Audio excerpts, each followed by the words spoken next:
Namasté, bienvenue sur Ciné Passion Vintage, je suis Garance. Alors vous vous dites que je vais vous emmener aux Indes et vous parler d'un film de Satyajit Ray. Eh bien c'est pas tout à fait vrai. C'est d'un film de Jean Renoir dont je vais vous parler, Le Fleuve. Mais Satyajit Ray a bien été l'assistant de Jean Renoir pour ce film. À tout de suite. It was one of the many holy rivers. Its waters came from the eternal snows of the Himalayas and emptied into the Bay of Bengal. The river had its own life. Alors, il est impossible de vous parler de The River sans parler de celui sans qui le film n'aurait jamais vu le jour. C'est-à-dire Monsieur Kenneth McEldowney. Alors, qui c'était ce monsieur? Très simple. C'était pas du tout un professionnel du cinéma à la base, c'était un fleuriste, mais un fleuriste à l'américaine. C'est-à-dire qu'il avait carrément une chaîne de magasins dans tout Beverly Hills. Alors, il n'était pas complètement étranger au milieu du cinéma puisque son épouse était attachée de presse pour la MGM. Et voilà comment ça s'est passé. Comment l'idée a vu le jour dans son esprit. Il venait de voir un film de la MGM et il avait dit à sa femme qu'il avait détesté ce film. Et ils en avaient discuté et sa femme, excédée, lui avait dit bah, « écoute, puisque tu es tellement difficile, pourquoi est-ce que tu ne produis pas un film toi-même » Il l'a prise au mot et il a été trouvé Jean Renoir. Alors pourquoi The River? Très simple, parce que ce monsieur, McEldowney, avait été soldat, il avait vécu aux Indes et il était tombé amoureux du roman de Romer Godden, The River. Donc il va trouver Jean Renoir en lui proposant l'idée. Et Jean Renoir lui a dit d'accord, mais il faut se souvenir que Jean Renoir avait été énormément déçu par Hollywood parce qu'il avait découvert que à Hollywood, on ne fonctionne pas comme en France. Le film n'appartient pas réellement au réalisateur, il appartient au producteur. Donc là, il a dit à Monsieur McEldowney, moi je veux bien faire votre film, mais attention, je veux que le film soit tourné entièrement aux Indes. Je veux que les acteurs ne soient pas des professionnels. Je ne veux pas non plus de stars. En fait, il voulait que le film lui appartienne. Et c'est ce qui s'est passé. Alors, Monsieur McEldowney a dit d'accord, il a vendu toute sa chaîne de magasins, il a vendu sa maison, il a investi toute sa fortune dans le film. Le film s'est fait, il a rapporté beaucoup plus que l'investissement de départ, donc Monsieur McEldowney avait tout lieu d'être satisfait. Non seulement il a gagné de l'argent, mais il a été satisfait aussi du résultat, bien sûr. Le film a eu un certain succès, notamment à New York. Qu'est-ce qu'il est devenu, Monsieur McEldowney? Eh bien, il a arrêté de faire du cinéma, figurez-vous, parce qu'il a estimé que il avait tenu sa gageure, il avait obtenu ce qu'il voulait, il avait prouvé ce qu'il avait à prouver, et puis c'était tout. C'était vraiment l'attitude d'un mécène. Voilà. Le directeur de la photographie, c'est le propre neveu de Jean Renoir, Claude Renoir, le fils de l'acteur Pierre Renoir, le frère de Jean Renoir. Alors, Claude Renoir, il n'avait pas l'habitude du Technicolor, donc il a fallu qu'il aille à Londres pour se former à cette technique. Et on peut dire qu'il y est parfaitement parvenu. Alors, c'est Martin Scorsese qui disait, en parlant de The River, en parlant du fleuve, qu'il n'avait jamais vu un film dont la couleur était aussi belle. Et vous verrez que Claude Renoir peint avec la lumière et il utilise aussi énormément les tons de bleu. Le bleu, la couleur du fleuve, le fleuve qui fait vivre tous ces gens, qui fait vivre toute cette famille, mais pas seulement la famille, aussi les Indiens. Et ce bleu, vous verrez, comme dire qu'il caresse les visages, il caresse les étoffes, les murs, il donne une ambiance très douce, très rassurante, très calme, très très calme, l'ambiance de ce fleuve. Et cette ambiance très calme qui correspond à l'harmonie de cette famille, surtout au début, surtout dans la première partie, et au calme du jardin d'Éden, tout simplement. Une ambiance protégée. Et ils vivent tous heureux dans ce jardin. C'est une ambiance absolument parfaite. Tout le monde s'entend bien. Il y a le père, la mère, donc le père qui dirige l'exploitation du chanvre, la maman qui est enceinte, donc, et elle est très heureuse, et Nan. Nan, la nounou, Nan, la servante en chef, on peut dire qu'il n'est pas du tout considérée comme une domestique, elle fait partie de la famille, et elle est intéressante, pourquoi? Parce que elle a son franc-parler. Ah, Nan, elle dit ce qu'elle pense. C'est elle d'ailleurs qui aidera à l'accouchement de la maman. On peut dire qu'elle a aidé à l'accouchement de tous ses enfants. Et elle est l'expression du bon sens populaire. Pour moi, c'est un petit peu comme les servantes chez Molière, vous voyez, qui disent toujours ce qu'elles pensent, même si on ne veut pas qu'elles le disent, elles le disent quand même. Et Nan, c'est un personnage comme ça. Ce jardin est absolument magnifique, on y vit heureux, l'après-midi on fait la sieste. Le gardien, qui est le portier, il est haut en couleur, il est magnifique ce monsieur, hein. C'est un sikh, un ancien soldat, donc très noble, très digne, on l'entend pratiquement pas parler, et il veille aussi sur toute cette famille, notamment le petit garçon Bogi, parce qu'il y a quand même 5 filles, mais un petit garçon, Bogi. Alors lui, son monde est à part, on nous dit, il vit à part, il a son petit monde, son petit univers en dehors de celui des filles, de ses sœurs. Son compagnon de jeu, c'est Hanou, et, et ils sont toujours ensemble. Et Hanou, on l'entend jamais parler d'ailleurs, hein, il ne dit jamais rien. Bon, très bien. Ce qui rythme aussi la vie de cette famille, ce sont les fêtes indiennes qui sont importantes. Vous avez la fête du Diwali, c'est-à-dire la fête des Lumières, en souvenir du combat des dieux contre les démons, vous voyez. Bon. Et puis la fête une autre fête, la fête du printemps, la fête des couleurs, et où là on se jette on s'asperge, si j'ose dire, avec de la poudre de couleurs, c'est magnifique. Il y a une symbolique différente, hein, le rouge pour l'amour, le vert pour le printemps, c'est absolument magnifique. Et c'est intéressant, pas seulement visuellement, mais pour la symbolique.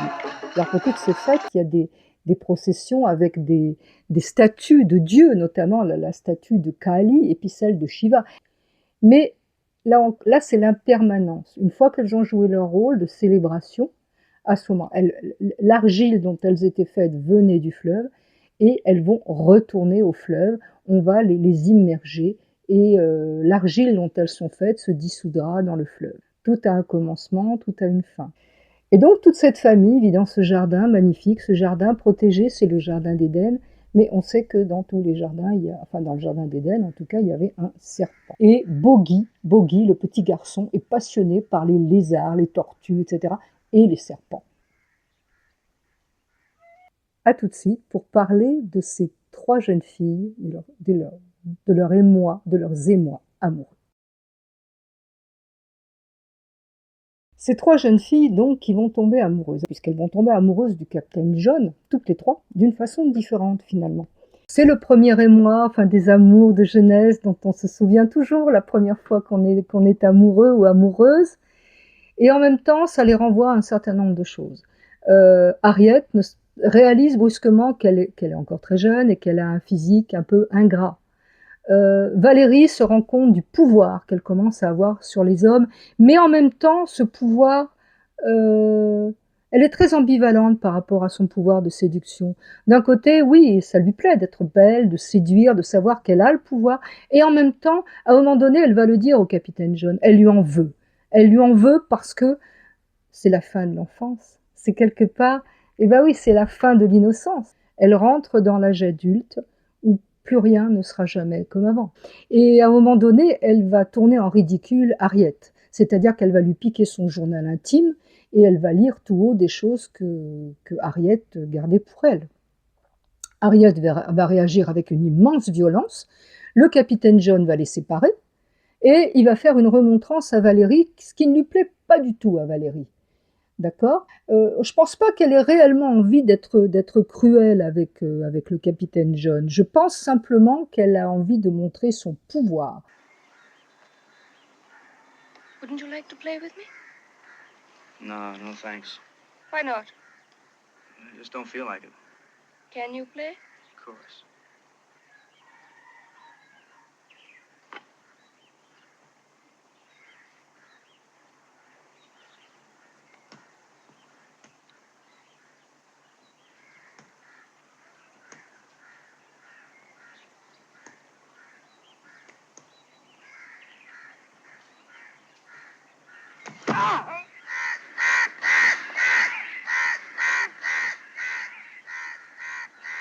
Leave me alone.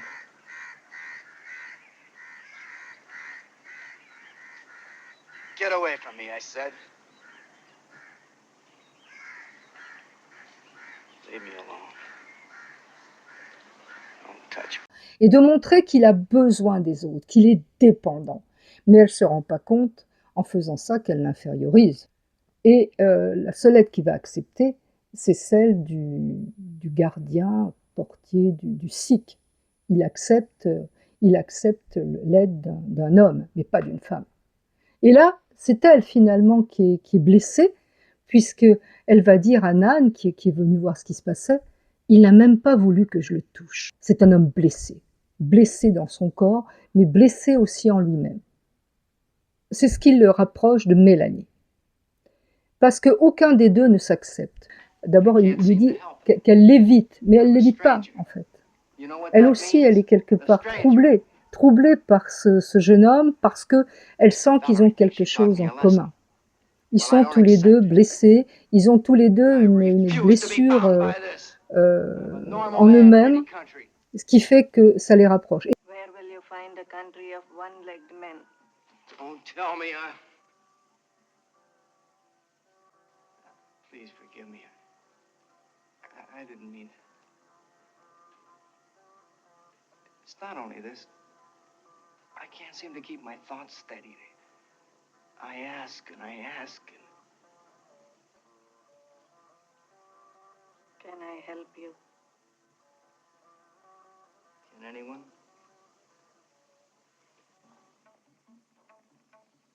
I thought you dis... It is not you I dislike. Who is it?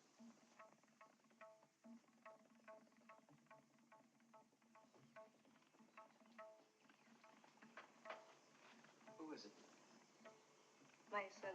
Et en même temps, Mélanie sait très bien que de toute façon, comme elle n'est pas occidentale, elle ne peut pas se permettre d'avoir un flirt avec un jeune homme, comme Valérie, par exemple. Elle ne peut pas se permettre. Quand une femme indienne donne son cœur, c'est pour la vie. Et elle sait très bien qu'elle va épouser Anil. Anil, c'est un jeune homme indien, donc qu'elle connaît depuis son enfance. Alors, est-ce qu'elle l'aime vraiment, Anil? Disons qu'elle le connaît bien. Voilà. Bon. Il y a une scène qui est très intéressante, c'est qu'à un moment, elles vont être toutes les trois dans une espèce de labyrinthe végétal, vous voyez. C'est très symbolique, ça. Hein, c'est très symbolique. Ça vous montre, en fait, que ces trois jeunes filles, et le capitaine John aussi d'ailleurs, mais ces trois jeunes filles ne savent plus où elles en sont exactement. La présence de ce jeune homme les trouble, vous voyez. Et puis il y a quelque chose aussi qui va se produire, et parfois les drames peuvent vous heurter de plein fouet. J'y arrive, tout de suite. L'événement dont je vais vous parler, c'est la mort du petit Boggy. C'est qu'il va se faire mordre par le cobra et il va mourir. Il va mourir. Alors tout le monde est effondré, bien entendu, la famille, ils prennent sur eux. Il y a le repas à un moment donné où là, Harriet va craquer. Vous savez, je vous parlais du flegme britannique avec Mrs. Miniver, mais c'est pas facile non plus de... les Britanniques, surtout à cette époque, cachent leur souffrance par pudeur. Ils prennent sur eux. Voilà, on prend sur soi, on se domine. Mais c'est difficile de demander à une gamine de 13-14 ans de se dominer. En plus, elle se sent coupable. Et puis Nan, la nounou adorable, si gentille, la protectrice, elle est indienne, elle n'est pas britannique. Et elle craque, elle aussi. Et elle dit, c'est la faute du capitaine John. S'il n'avait pas tourné la tête à toutes ses filles et à Harriet, elle aurait tout de suite alerté par rapport au cobra. Et peut-être que Boggy serait toujours là. Vous voyez, alors que c'est la fatalité. Alors, il y a cet enterrement, cette procession d'enterrement, vous voyez, ce convoi, avec ce petit cercueil, tout petit, c'est très émouvant, il n'y a rien d'autre à dire. Quand on voit un petit cercueil comme ça, on comprend que c'est un enfant qui est mort. C'est très émouvant. Et en même temps, vous avez le personnage du père de Mélanie, Arthur Shields, qu'on connaît très bien, puisque c'était lui qui faisait le pasteur Playfair dans L'Homme tranquille, je vous en ai parlé déjà, qui va faire un monologue, qui va dire un monologue magnifique. Et là, c'est Renoir qui parle par sa bouche, qui nous dit que le monde est un jardin. Le monde est un jardin, et les enfants sont ceux qui comprennent le plus le monde parce qu'ils sentent les choses. Ils sont chez eux, au milieu des fleurs, des arbres, des animaux. Ils sont complètement chez eux. Et qu'est-ce qu'on leur fait à ces enfants? On va les enfermer dans nos préjugés, dans nos règles, dont ils n'ont que faire. Qu'est-ce qu'ils vont devenir plus tard? Il n'essaie pas de dire qu'il valait mieux qu'ils meurent. C'est pas ça. C'est pas ça du tout. Bien sûr que c'est triste. Bien sûr que c'est terrible, la mort d'un enfant. Mais en même temps, on peut dire si ça peut être une consolation. Chacun se console comme il peut, vous voyez, qui s'est échappé. Il s'est échappé aux règles, il s'est échappé des préjugés, des conventions. Et le papa de Mélanie sait très très bien ce que sont ces règles et ces préjugés.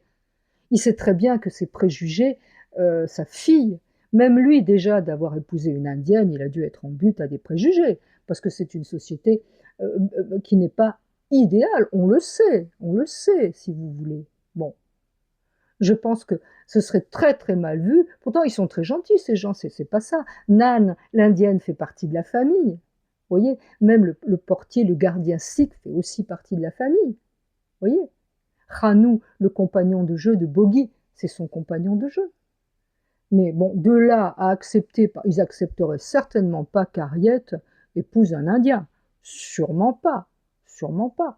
Pourtant, on sait très bien quand même que l'épouse de Lord Mountbatten, Lady Mountbatten, Lady Edwina Mountbatten, a été la maîtresse de Nehru, le papa de Madame Indira Gandhi, pendant des années. Et Lord Mountbatten était au courant. Bon, à l'époque, on ne le savait pas, mais depuis, on le sait. On le sait. Et dans une certaine société, tout le monde était au courant. Mais bon. Mais toujours est-il, c'est quand même une société où il y a des préjugés, bien sûr. Mais ces préjugés, on les inculque aux enfants. D'eux-mêmes, ils n'ont pas ces préjugés. Vous voyez, c'est la société des adultes qui les enferme dans tout ça. Et c'est ce que veut dire ce monologue. Jean Renoir, c'est quelqu'un qui aimait la nature. Et ce film, c'est quand même un hymne à la nature. Bien sûr qu'il y a des moments dramatiques, bien sûr. Mais la vie, la mort se côtoient, il faut l'accepter, il faut se laisser porter par le courant de ce fleuve, de ce Gange absolument magnifique. La fin est... Chacun aura fait la paix avec lui-même. Le capitaine John, il faut qu'il accepte son handicap. Et à un moment donné, Harriet va faire une fugue et c'est lui qui va la retrouver.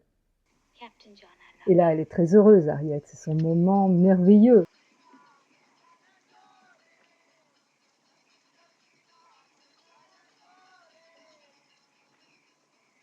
Now you've kissed me, as well as Valerie.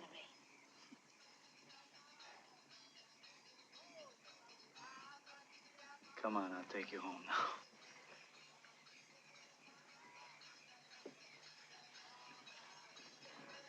Hey, gonna have to help me. You know I've only got one leg. Un petit peu. Il accepte l'aide. Il accepte de reconnaître son handicap. Il l'accepte. Et Mélanie, pareil, elle va accepter. Elle va accepter. Finalement, c'est une richesse d'avoir une double culture. Quand on peut aller au-delà des préjugés. Et la séquence de la fin des trois jeunes filles, vous voyez, qui symbolise le passé, le présent, l'avenir, mais aussi la religion hindouiste. Quand je vous parlerai des acteurs, je vous parlerai de Radha, qui incarne Mélanie, et était la séquence, bien entendu, de la danse, de cette danse indienne sacrée. Et d'ailleurs, il faut dire que Renoir a inclus cette scène qui n'était pas dans le roman. D'ailleurs, le personnage de Mélanie n'était pas dans le roman. Bon.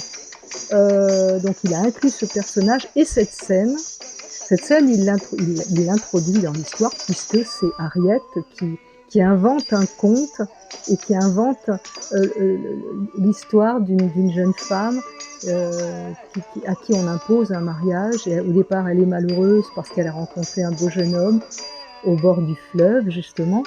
Et à l'arrivée, eh ben, le jeune homme qu'on va lui faire épouser, c'est précisément celui qu'elle a rencontré, donc elle est très heureuse. Et du coup, elle va devenir de Lady Radha, c'est-à-dire l'épouse de Krishna, et le jeune homme qu'elle épouse est Krishna. Et là, on voit une danse, puisqu'elle danse sa joie, elle danse son bonheur, c'est absolument superbe. Cette séquence de danse, elle est totalement magnifique, vraiment. Bon, j'en reviens à la fin, les 3 filles rassemblées qui représentent aussi la religion hindouiste, comme je vous l'ai dit, Brahma, la naissance, Krishna, Vishnu, la conservation, et Shiva, Shiva, le dieu danseur, le dieu de la destruction, sans qui il n'y aurait pas de naissance. Le fleuve de Jean Renoir, naissance justement, puisque la maman vient d'accoucher, encore une fille, et oui. Ces femmes qui sont, pour Jean Renoir, qui sont le sel de la terre, quand même, il faut le dire, c'est un hommage aux femmes, même si pour lui, la femme, c'est quand même la maternité, mais aussi la féminité, ces émois, ces premiers amours de ces jeunes filles, elles s'en souviendront toute leur vie, et c'est le cycle de la vie, c'est ce fleuve qui accompagne la vie de ces gens. Pour moi, c'est le meilleur film de Jean Renoir, ça n'implique que moi, bien sûr, avec un autre film dont j'aurai l'occasion de vous reparler, que j'aime énormément de Jean Renoir. Bon, ça, j'en dis pas plus pour le moment. Je vous souhaite une très bonne séance. Ce film, c'est vraiment une vidéo à avoir dans votre vidéothèque. Je vous dis, la photographie, enfin le directeur de la photographie, Claude Renoir, Jean Renoir, magnifique. C'est un film absolument superbe. Vous me direz, je vous dis toujours ça. Non mais sérieux. Comme je vous l'ai déjà dit, je ne vous parlerai jamais d'un film que je n'aime pas. À très bientôt pour un autre film.